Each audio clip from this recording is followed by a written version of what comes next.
من کنت مولا فعلی مولا والی حدیث سے اکثر لوگ غلط معنی مفہوم مراد لیتے ہیں۔ رسول اللہ صلی اللہ علیہ وسلم کی یہ حدیث کئی ایک صحابہ کرام رضوان اللہ علیہم اجمعین سے مروی ہے۔ آپ علیہ الصلاۃ والسلام نے فرمایا، من کنت مولاہ فعلی مولا، اللہم والی من والاہ وعادی من عاداہ۔ جس کا میں دوست ہوں علی بھی اس کا دوست ہے، اے اللہ جو علی سے دوستی لگائے تو بھی اسے دوست بنا، اور جو اس سے دشمنی رکھے تو بھی اسے دشمن رکھ۔ یہ روایت مسند احمد، طبرانی کبیر، مجمع الزوائد، مسند بزار، کتاب السنہ اور دیگر کتب احادیث کے اندر موجود ہے۔ مذکورہ بالا حدیث کا مفہوم اس کے الفاظ سے بالکل واضح ہے کہ یہاں مولا سے مراد دوست ہے۔ یہاں مولا سے مراد نہ خلیفہ بلا فصل ہے، نہ ہی مشکل کشا اور نہ ہی حاجت روا، بلکہ خلیفہ بلا فصل سیدنا ابوبکر صدیق رضی اللہ تعالیٰ عنہ ہیں، اور مشکل کشا اللہ تبارک و تعالیٰ ہے جو ہر کسی کے نفع و نقصان کا مالک ہے۔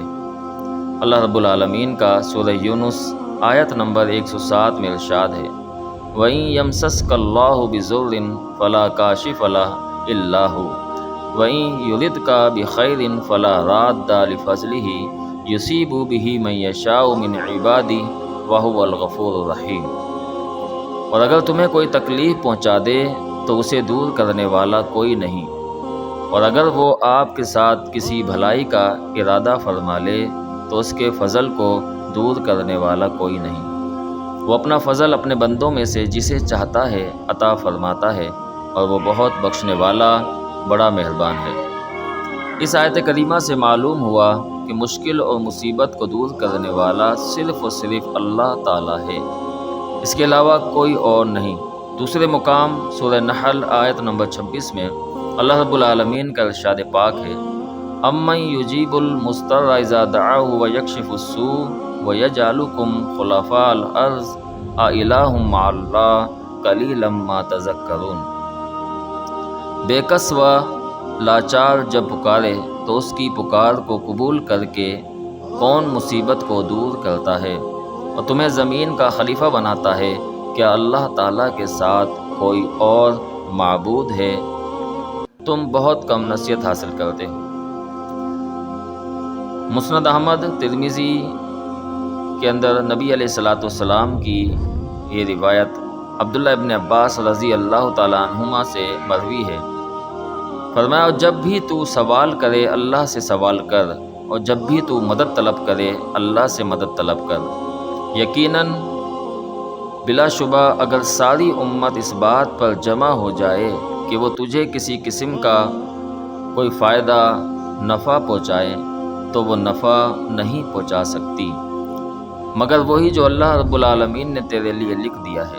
اگر ساری امت تجھے نقصان پہنچانے پر اکٹھی ہو جائے تو نقصان نہیں پہنچا سکتی مگر وہی جو اللہ رب العالمین نے تیرے خلاف لکھ دیا ہے۔ مذکورہ آیات اور حدیث صحیحہ سے معلوم ہوا کہ ہر قسم کے نفع و نقصان کا مالک، مشکل کشا، حاجت روا صرف اور صرف اللہ رب العالمین کی ذات ہے۔ کائنات میں سے کوئی فرد بھی کسی کے نفع و نقصان کا مالک نہیں۔ رسول اللہ صلی اللہ علیہ وسلم نے بھی عبداللہ ابن عباس رضی اللہ تعالیٰ عنہما کو نصیحت کرتے ہوئے یہ بات سمجھا دی کہ آپ کی امت میں سے کوئی شخص بھی، خواہ وہ نیک ہو یا بد، امیر ہو یا غریب، حکمران ہو یا رعایا، الغرض کوئی بھی کسی کی قسمت کا مالک نہیں۔ ہر قسم کا اختیار صرف اللہ کے پاس ہے، وہی مختار کل ہے، وہی مشکل کشا ہے، اور وہی حاجت روا ہے۔ جزاکم اللہ خیر۔